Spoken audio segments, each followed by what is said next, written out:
Ating video ngayon mga idol tungkol po sa may nag-comment sa aking video na Chris Pao, matulad lang ng Rochelle na walang forever. Ang Chris Pao daw.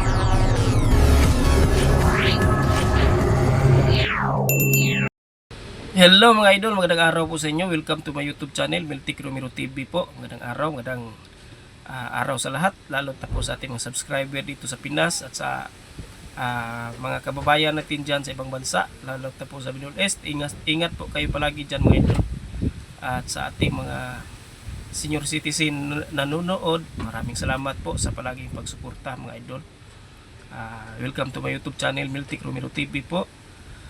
Sana po huwag niyo kalimutan mag-subscribe po sa aking channel mga idol at palaging pagsuporta niyo sa aking mga video. Maraming salamat po mga idol, lalo na po sa aking mga kababayan dito sa Cebu, sa mga Bisaya nga nagsuporta sa ako. Daghang kayong salamat ninyo mga idol. Ating video ngayon mga idol tungkol po sa may nag-comment sa aking video na Chris Pao, matulad lang ng Rochelle na walang forever. Ang Chris Pao daw mga idol, matulad lang daw ng Rochelle na walang forever. Yan ang sabi ng basher na nag-comments dito sa akin. Tapos sinabi niya na wala daw forever ang Chris Pao, katulad ng Rochelle. Nakilala nyo ba ang Rochelle mga idol? Yung si Ruel Malalag at si Rachel Morales, di ba? Nakasubaybay ako noon sa kanila mga teleserye hanggang naging sila, nakasubaybay din ako. Pero ngayon masakit isipin na may hangganan ang lahat kasi naghiwalay po sila sa loob ng higit dalawang taon nilang relasyon. Naghiwalay na po sila. Tapos may mga isyu kasi na hindi po marisolba, sabi ng mga nakita nating pag-vlog ni Ruel at ni Rachel, na may mga isyu nga dapat ilang resolbahin pero hindi na po na-recover kasi parang iwan ko lang, sila lang po ang may alam doon. Pero ang sabi ng basher kasi na Chris Pao katulad lang din ng Rochelle na walang forever. Siguro mga idol, opinion niya yon, pero para sa akin may forever talaga ang Chris Pao. Iba po sila sa Rochelle po mga idol, kasi ang Rochelle, si Ruel at si Rachel, nagkahiwalay sila ng lugar, nagkalayo sila kasi si Ruel nandun sa Davao, tapos si Rachel sa Camarines yata siguro sila. Tapos si Ruel nakapokus dito sa Davao, tapos si Rachel nandoon sa kanila sa Bicol yata yun.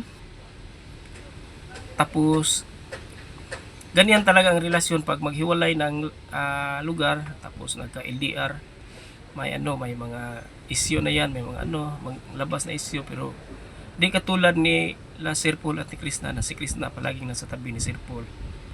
Kaya promise ko na hindi po maganon ang Chris Pao sa Rochelle, hindi matulad, kasi iba po ang Chris Pao mga idol, di ba? Comments kayo mga idol kung ano ba ang ma-comments niyo dito sa aking video, na may nag-comments po kasi na Chris Pao matulad lang din ng Rochelle na walang forever. Pero hindi natin kasi sariling opinion sa basir, opinion niya yun. Tapos ang Rachel kasi, sasabi ko, iba po kaysa Chris Pao. Kaya ang Chris Pao, si Krishna, marunong magdala ng problema yan kasi palatawa na bata yan. Di katulad nila ni Ruel at ni Rachel na parang siniseryoso talaga nila ang kanilang relasyon. Tapos dito sa kang Sir Paul at Krishna, iba po kasi hindi natin sila pangunahan ha, pero sa tingin ko seryoso talaga sila sa off-cam. Pero dito sa may mga patawa sila, mga pakilig, nagkukulitan sila. Tapos naka-advantage po kasi ni Krishna kasi nandoon siya palagi sa kiliran ni Sir Paul. Nandoon siya palagi sa gilid ni Sir Paul. Nakasama siya palagi. Di katulad ni Rizal at ni Ruel na nagkahiwalay sila ng lugar, nagka-LDR sila. So may mga gano'n naman talaga na LDR na biglang lumamig ang relasyon. Iwan ko lang kung bakit, pero may gano'n kasi mga idol, di ba? Di katulad ni Sir Paul na ni Krishna na palaging nagsasama po. Yung magkasama mga idol, lalong magdevelopan po, lalong mag-inlove po ang isa't isa kasi palagi kayong nakikita eh. Di katulad ng mga LDR. Marami namang na mga LDR na ganun ang sitwasyon ngayon kay Rizal at ni Ruel mga idol. Pero hopefully po mga idol nga soon magkabalikan po sila kasi dati po akong fans ng Rochelle.